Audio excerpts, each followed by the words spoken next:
भक्त जनों, जेठ पूर्णिमा का आप सुनेंगे एक साथ 5 सत्यनारायण भगवान की कथा। सत्यनारायण भगवान की जय हो। सत्यनारायण भगवान की जय हो।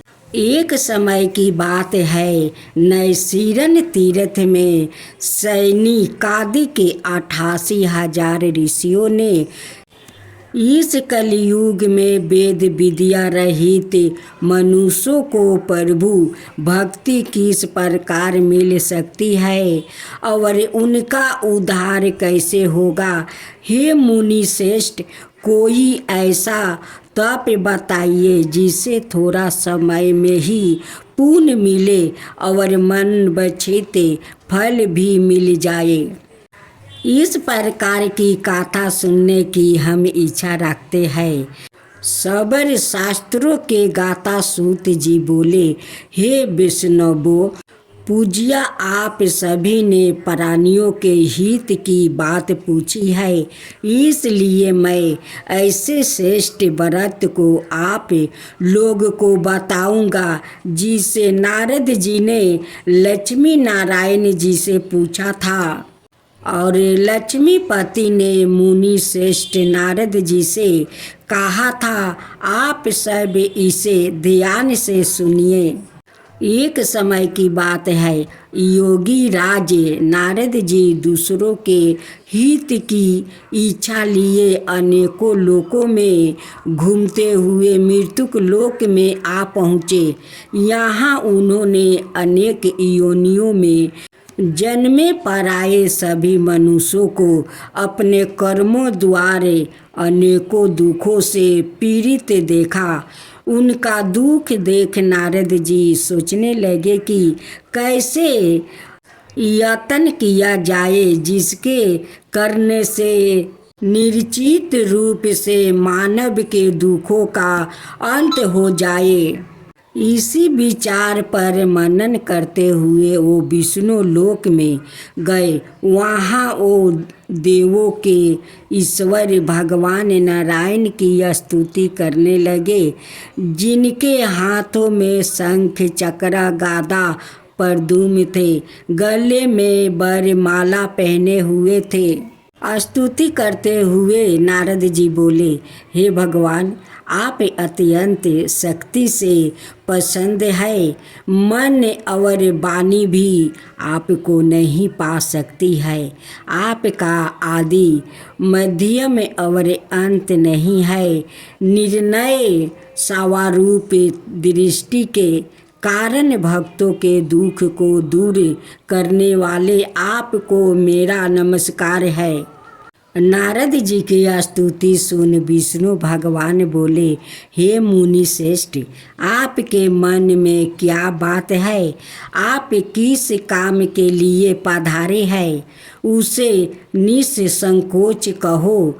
इस पर नारद मुनि बोले कि मृत्यु लोक में अनेक योनियों में जन्मे मनुष्य अपने कर्मों के द्वारे अनेकों दुख से दुखी हो रहे हैं। हे नाथ, आप मुझ पर दया रखते हैं तो बताइए कि वो मनुष्य थोड़े प्रयास से ही अपने दुखों के कैसे छुटकारा पा सकते हैं। श्री हरि बोले, हे नारद, मनुष्यों की भलाई के लिए तुमने बहुत अच्छी बात पूछी है, जिसके करने से मनुष्य मोह से छूट जाता है। वो बात मैं कहता हूँ, उसे सुनो। स्वर्ग लोक मृत्यु लोक दोनों में एक दुर्लभ उत्तम व्रत है जो पुण्य देने वाले है। आज सो प्रेम बस होकर मैं उसे तुमसे कहता हूँ, श्री सत्यनारायण भगवान का व्रत अच्छी तरह विधान पूर्वक करके मनुष्य तुरंत ही यहाँ सुख भोग करे मरने पर मोक्ष पाता है। श्री हरि के वचन सुने नारद जी बोले कि उस व्रत का फल क्या है और उसका विधान क्या है। यह व्रत किसने किया था, इस व्रत को किस दिन करना चाहिए, सभी कुछ विस्तार से बताइए। नारद जी की बात सुनकर श्री हरि बोले, दुख शोक को दूर करने वाला यह व्रत सभी स्थानों पर विजय दिलाने वाला है। मानव को भक्ति भाव श्रद्धा के साथ शाम को श्री सत्यनारायण की पूजा धर्म परायण होकर ब्राह्मणों बंधुओं के साथ करनी चाहिए। भक्ति भाव से ही नैवेद्य केले का फल, घी, दूध और गेहूं का आटा सवाए ले। गेहूं के स्थान पर साठी का आटा, शक्कर और गुड़ लेकर सभी भक्षण योग पदार्थों को मिलाकर भगवान का भोग लगाए। ब्राह्मणों सहित बंधु बंधुओं को भी भोजन करवाए। उसके बाद सवाए भोजन करे। भजन कीर्तन के साथ भगवान की भक्ति में लीन हो जाए। इस तरह से सत्यनारायण भगवान का यह व्रत करने पर मनुष्य की सारी इच्छाएं निश्चित रूप से पूरी होती है। इस कली काल अर्थात कलयुग में मृत्यु लोक में मोक्ष का यही एक सरल उपाय बताया गया है। श्री मन नारायण नारायण नारायण, भज मन नारायण नारायण नारायण।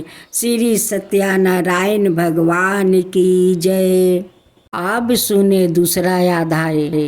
सूत जी बोले, हे ऋषियों, जिसने पहले समय में इस व्रत को किया था उसका इतिहास कहता हूँ, ध्यान से सुनो। सुंदर काशीपुरी नगरी में एक अत्यंत निर्धन ब्राह्मण रहता था।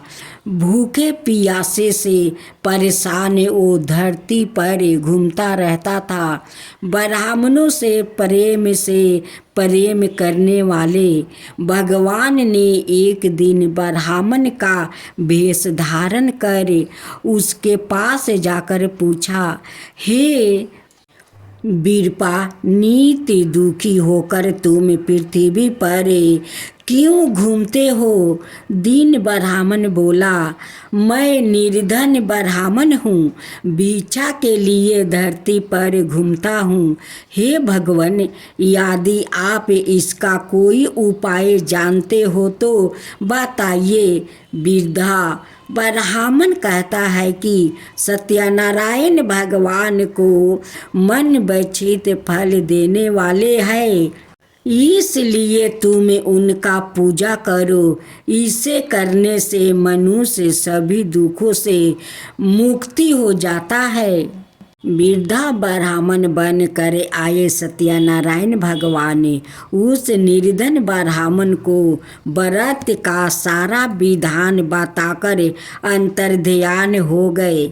ब्राह्मण मन ही मन सोचने लगा कि जिस व्रत को वृद्धा ब्राह्मण करने को कह गया है, मैं उसे जरूर करूँगा। यह निश्चित करने के बाद उस रात में नींद नहीं आई। वो सवेरे उठकर सत्यनारायण भगवान के व्रत का निश्चित करे भिक्षा के लिए चल गया। उस दिन निर्धन ब्राह्मण को भिक्षा में बहुत धन मिला, जिससे उसने बंधुओं के साथ मिलकर श्री सत्यनारायण भगवान का व्रत संपन्न किया। भगवान सत्यनारायण का व्रत संपन्न करने के बाद वो निर्धन ब्राह्मण सभी दुखों से छूट गया और अनेक प्रकार की संपत्तियों से युक्त हो गया। उसी समय से यह ब्राह्मण हर माहे इस व्रत को करने लगा। इस तरह से सत्यनारायण भगवान के व्रत को जो मनुष्य करेगा वो सभी प्रकार के पापों से छूटकर मोक्ष को प्राप्ति होगा। जो मनुष्य इस व्रत को करेगा वो भी सभी दुखों से मुक्त हो जाएगा। सूत जी बोले कि इस तरह से नारद जी से नारायण जी का कहा हुआ। श्री सत्यनारायण व्रत को मैंने तुमसे कहा है। हे विप्रो, मैं अब और क्या कहूँ। ऋषि बोले, हे मुनिवर, संसार में उस विप्र से सुन कर और किस किस ने इस व्रत को किया है, हम सब इस बात को सुनना चाहते हैं। इसके लिए हमारे मन में श्रद्धा का भाव है।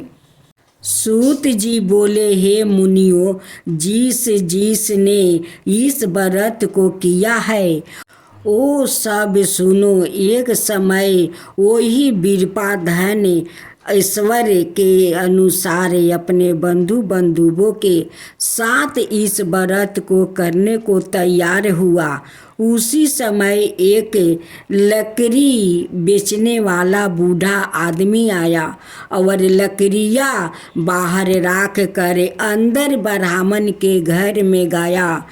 प्यास से दुखी वो लकड़हारा उनको व्रत करते देखा। विप्र को नमस्कार कर पूछने लगा कि आप यह क्या कर रहे हैं और इसे करने से क्या फल मिलेगा, कृपया मुझे भी बताइए। ब्राह्मण ने कहा कि सब मनोकामनाओं को पूरा करने वाला यह सत्यनारायण भगवान का व्रत है। इनकी कृपा से ही मेरा घर में धन धनाय आदि की वृद्धि हुई है।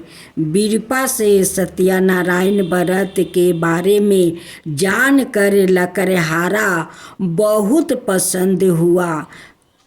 चनामृत लेकर वो प्रसाद खाने के बाद वो अपने घर गया।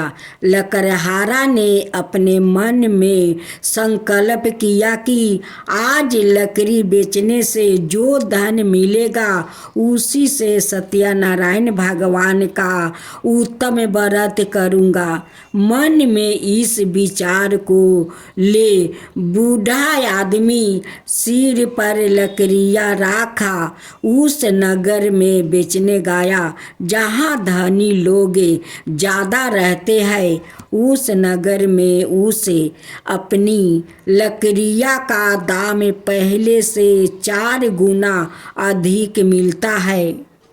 बूढ़ा प्रसन्नता के साथ दाम लेकर शक्कर, घी, दूध, दही और गेहूं का आटा लेकर आता है। सत्यनारायण भगवान के व्रत की अनाय सामग्रियों लेकर अपने घर गया। वहाँ उसने अपने बंधु बंधुओं को बुलाकर विधि विधान से सत्यनारायण भगवान का पूजन और व्रत किया। इस व्रत के प्रभाव से वो बूढ़ा लकड़हारा धन पुत्रा आदि से युक्त होकर संसार के समस्त दुख भोग अंत काल में वैकुंठ धाम चला गया। श्री मन नारायण नारायण नारायण, भज मन नारायण नारायण। श्री सत्यनारायण भगवान की जय। अब तीसरा अध्याय सुने। सूत जी बोले, हे श्रेष्ठ मुनियों, अब आगे की कथा कहता हूँ। पहले समय में उल्का मुख्य नाम का एक वृद्धिमान राजा था। वो सत्य भक्त और जितेंद्रिया था। प्रतिदिन देव स्थानों पर जाता और निर्धनों को धन देकर उनके कष्ट दूर करता था। उसकी पत्नी कमल के समान मुख वाली थी, सती साध्वी थी। भारतशील नदी के तट पर उन दोनों ने श्री सत्यनारायण भगवान का व्रत किया। उसी समय साधु नाम का एक वेश्या आया। उसके पास व्यापार करने के लिए बहुत सा धन भी था। राजा को व्रत करते देख कर वो विनय के साथ पूछने लगा, हे राजन, भक्ति भाव से पूर्ण होकर आप यह क्या कर रहे हो? मैं सुनने की इच्छा रखता हूँ, तो आप मुझे बताइए। बंधुओं के साथ पुत्रादि की प्राप्ति के लिए एक महाशक्तिमान श्री सत्यनारायण भगवान का व्रत वो पूजन कर रहा है। राजा के वचन सुन साधु आदर से बोला, हे राजन, मुझे इस व्रत का सारा विधान कहिए। आपके कथन अनुसार मैं भी इस व्रत को करूँगा। मेरी भी संतान नहीं है और इस व्रत को करने से निश्चित रूप से मुझे संतान की प्राप्ति होगी। राजा से व्रत का सारा विधान सुने व्यापार से निमृत होकर वो अपने घर गया। साधु वेश्या ने अपनी पत्नी को संतान देने वाले इस व्रत का वरन कह सुनाया और कहा कि जब मेरी संतान होगी तब मैं इस व्रत को करूँगा। साधु ने इस तरह के वचन अपनी पत्नी लीलावती से कहे। एक दिन लीलावती पति के साथ आनंदित हो सांसारिक धर्म में परिवीत होकर सत्यनारायण भगवान की कृपा से गर्भवती हो गई। 10वें महीने में उसके गर्भ से एक सुंदर कन्या ने जन्म लिया। 2 दिन में वो ऐसे बढ़ने लगी जैसे कि शुक्ला पक्ष का चंद्रमा बढ़ता है। माता पिता ने अपनी कन्या का नाम कलापति रखा। एक दिन लीलावती ने मीठे शब्दों में अपने पति को याद दिलाया कि अपने सत्यनारायण भगवान के जिस व्रत को करने का संकल्प किया था उसे करने का समय आ गया है। आप इस व्रत को करिए। साधु बोला कि हे वीरपे, इस व्रत को मैं उसके विवाह पर करूँगा। इस प्रकार अपनी पत्नी को आश्वासन देकर वो नगर को चला गया। कालावती के घर में रह कर वृद्धि को प्राप्ति हो गई। साधु ने एक बार नगर में अपनी कन्या को सखियों के साथ देखा तो तुरंत ही दूत को बुलाया और कहा कि मेरी कन्या के योग वर देख कर आओ।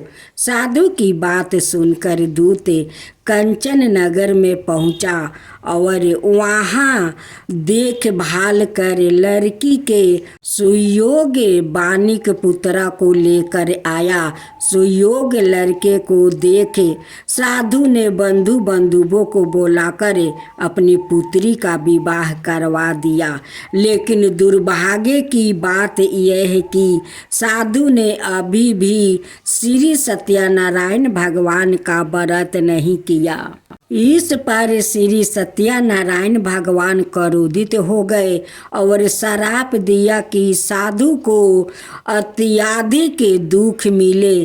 अपने कार्य में कुशल साधु बिना जमाई को लेकर समुद्र के पास स्थिति होकर रत्नासरपुर नगर में गया। वहाँ जाकर दामाद ससुर दोनों मिलकर चंद्रकेतु राजा के नगर में व्यापार करने लगे। एक दिन भगवान सत्यनारायण की माया से एक चोर राजा का धन चोराकर भाग रहा था।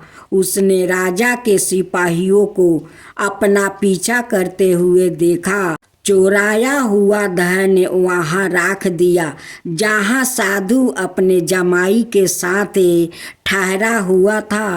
राजा के सिपाहियों ने साधु वेश्या के पास राजा का धन पारा देखा तो वो ससुर जमाई दोनों को बांध कर प्रसन्नता से राजा के पास ले गया और कहा कि उन दोनों चोरों का हम पकड़ लिया है, आप आगे की कार्यवाही की आज्ञा दे। राजा की आज्ञा से उन दोनों को कठिन कारावास में डाल दिया गया और उनका सारा धन भी उनसे छीन लिया गया। सत्यनारायण भगवान का शराप से साधु की पत्नी भी बहुत दुखी हुई। घर में जो धन रखा था उसे चोर चोरा ले गया। शारीरिक और मानसिक पीड़ा और दुख प्यास से अति दुखी हो अन्न की चिंता में कलावती ने ब्राह्मण के घर गई। वहाँ उसने श्री सत्यनारायण भगवान का व्रत होते देखा। फिर कथा भी सुनी। वो प्रसाद ग्रहण कर वो रात को घर वापस आई। माँ ने कलापति से पूछी कि हे पुत्री, अब तक तुम कहाँ थी?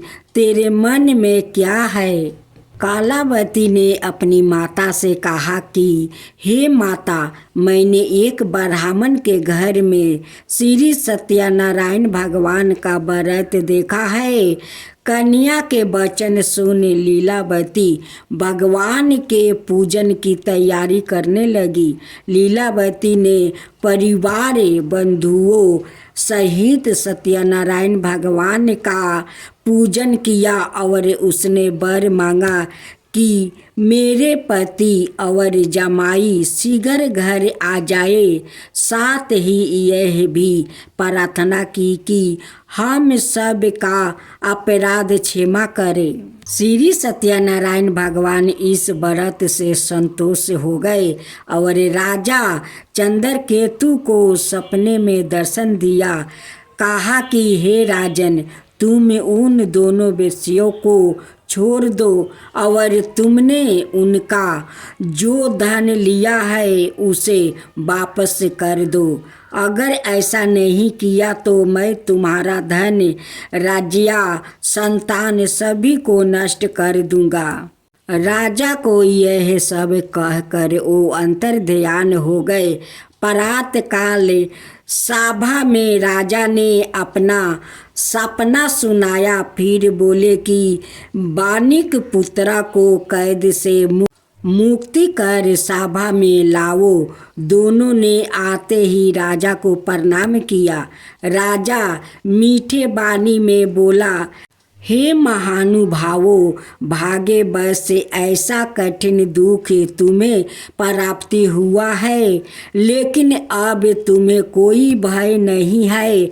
ऐसा कहकर राजा ने उन्हें दोनों को नए वस्तु भूषण भी पहनाया और जितना धन उनका लिए था उसे दोगुना धन वापस कर दिया। दोनों वेश्या अपने घर को चल दिया। श्री मन नारायण नारायण नारायण, भज मन नारायण नारायण नारायण।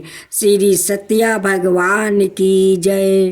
अब सुने चौथा अध्याय। सूत जी बोले, वेश्या ने मंगलचार कर अपनी यात्रा आरंभ कर दिया। अपने नगर की ओर चल दिया। उनके थोड़ी दूर जाने पर एक दंडी भेषधारी सत्यनारायण ने उससे पूछा, हे साधु, तेरी नाव में क्या है? अभिमानी मानिक हंसता हुआ बोला, हे दंडी, आप क्यों पूछते हो? क्या धन लेने की इच्छा है? मेरी नाव में तो बेल और पत्ते भरे हुए हैं। वेश्या के कठोर वचन सुन भगवान बोले, तुम्हारा वचन सत्य हो। दंडी ऐसे वचन कहे वहाँ से दूर चले गए। कुछ दूर जाकर समुंदर के किनारे बैठ गया। डंडी के जाने के बाद साधु वेश्या ने नित्य क्रिया के पश्चात नाव को ऊंची उठाते देख कर अचंभा माना और नाव में बेलपाता आदि देखे वो मूर्छित होकर जमीन पर गिर पड़ा। मूर्छित खोलने पर वो अत्यंत शोक में डूब गया। तब उसका दामाद बोला कि आप शोक ना मानो, यह डंडी का श्राप है, इसलिए हमें उनकी शरण में जाना चाहिए, तभी हमारी मनोकामना पूरी होगी। दामाद की बात सुनकर वो डंडी के पास पहुंचा और अत्यंत भक्ति भाव से नमस्कार करके बोला, मैंने आपसे जो जो सत्य वचन कहे थे उनके लिए मुझे क्षमा कर दीजिए। ऐसा कह करे महान शोकातुर होकर रोने लगा। तब डंडी भगवान बोले, हे वाणी के पुत्रा, मेरी आज्ञा से बार बार तुम्हें दुख प्राप्ति हुआ है।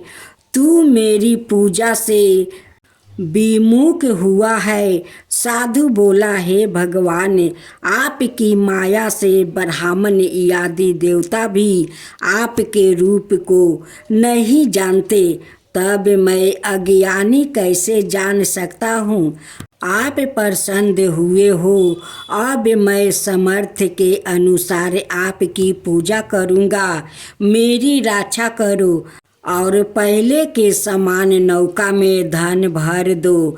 साधु वेश्या के भक्ति पूर्वक वचन सुनकर भगवान प्रसन्न हो गए और उसकी इच्छा अनुसार वरदान देकर अंतर्ध्यान हो गए। ससुर जमाई जब नाव पर आए तो नाव धन से भरे हुए थे।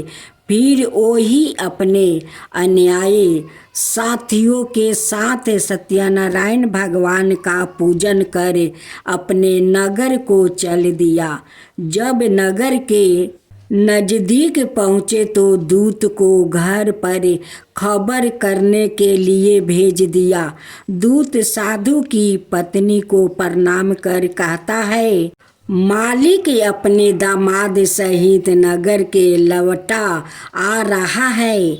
दूत की बात सुनकर साधु की पत्नी लीलावती ने बड़े हर्ष के साथ सत्यनारायण भगवान का पूजन करे अपनी पुत्री कलावती से कहा कि मैं अपने पति के दर्शन को जाती हूँ, तू कार्य पूरा करे, शीघ्र आ जा।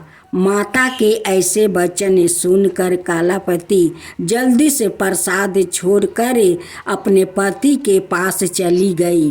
प्रसाद की अवज्ञा के कारण श्री सत्यनारायण भगवान रूठ हो गए और नाव सहित उसके पति को पानी में डुबो दिया।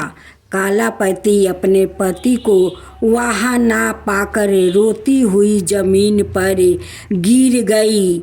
नौका को डूबा हुआ देखे कन्या को रोता देखे साधु दुखी होकर बोला कि हे प्रभु, मुझसे और मेरे परिवार से जो भूल हुआ है उसे क्षमा कर दीजिए। साधु के दीन वचन सुनकर सत्यनारायण भगवान प्रसन्न हो गए और आकाशवाणी हुई, हे साधु, तेरी कन्या मेरे प्रसाद को छोड़कर आई है, इसलिए उसका पति अदृश्य हो गया है। यदि वो घर जाकर प्रसाद खाकर लौटती है तो इसे उसका पति अवश्य मिलेगा। ऐसी आकाशवाणी सुने कलावती घर पहुंचकर प्रसाद खाती है और फिर आकर अपने पति के दर्शन करती है। उसके बाद साधु अपने बंधु बंधुओं सहित श्री सत्यनारायण भगवान का विधि विधान से पूजन करता है। इस लोक का सुख भोग वो अंत में स्वर्ग जाता है। श्री मन नारायण नारायण नारायण भज मन नारायण नारायण नारायण श्री सत्यनारायण भगवान की जय। अब सुने सत्यनारायण भगवान की 5वां अध्याय। सूत जी बोले, हे ऋषियों, मैं और भी एक कथा सुनाता हूँ, उसे भी ध्यान पूर्वक सुनो। प्रजा पालन में लीन तलिंग धवजे नाम का एक राजा था। उसने भी भगवान का प्रसाद त्याग कर बहुत ही दुख सहना पड़ा था। एक बार वन में जाकर बनाए पशुओं को मारकर वो बर के पेड़ के नीचे आया। वहाँ उसने गोवालों को भक्ति भाव से अपने बंधुओं सहित सत्यनारायण भगवान का पूजन करते देखा। अभिमान बस राजा ने उन्हें देखकर भी पूजा स्थान में नहीं गया और ना ही उसने भगवान को नमस्कार किया। गोवालों ने राजा को प्रसाद दिया, लेकिन उसने वो प्रसाद नहीं खाया और प्रसाद को वही छोड़कर वहाँ अपने नगर को चला गया। जब वो नगर में पहुंचा तो वहाँ सब कुछ तहस नहस हुआ पाया, तो वो शीघ्र ही समझ गया कि यह सब भगवान ने ही किया है। वो दोबारा गोवाला के पास पहुंचा और विधि पूर्वक पूजा करके प्रसाद खाया, तो सत्यनारायण भगवान की कृपा से सब कुछ पहले जैसा हो गया। शीघ्र काल तक सुख भोगने के बाद मरणोपरांत उसे स्वर्ग लोक की प्राप्ति हुई। जो मनुष्य परम दुर्लभा इस व्रत को करेगा तो भगवान सत्यनारायण की अनुकंपा से उसे धन धनाई की प्राप्ति होगी। निर्धन धनी हो जाता है और भय मुक्त हो जीवन जीता है।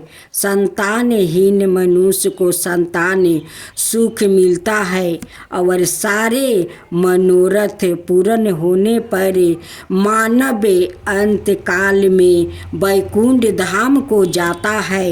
सूत जी बोले, जिन्होंने पहले इस व्रत को किया है, अब उनके दूसरे जन्म की कथा कहता हूँ। वृद्ध सातानंद ब्राह्मण ने सुदामा का जन्म लेकर मोक्ष की प्राप्ति की।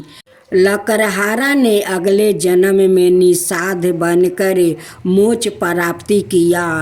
उल्लेखमुख नाम का राजा दशरथ होकर वैकुंठ को गया।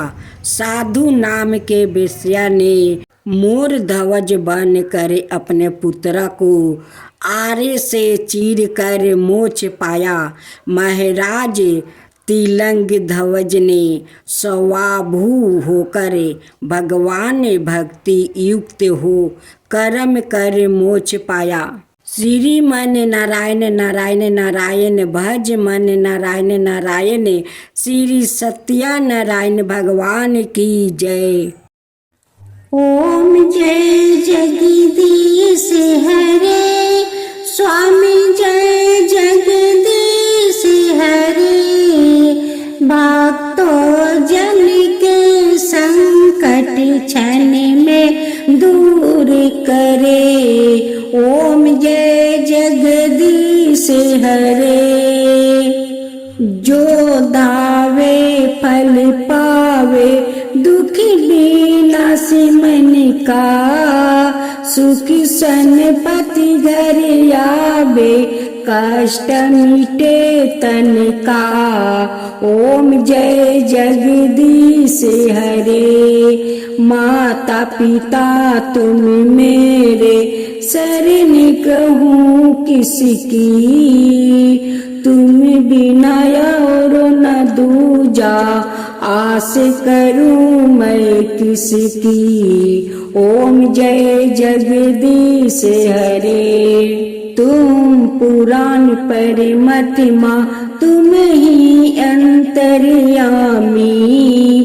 पार बड़ी माँ परमेश्वर तुम ही सबके स्वामी। ओम जय जगदीश हरे।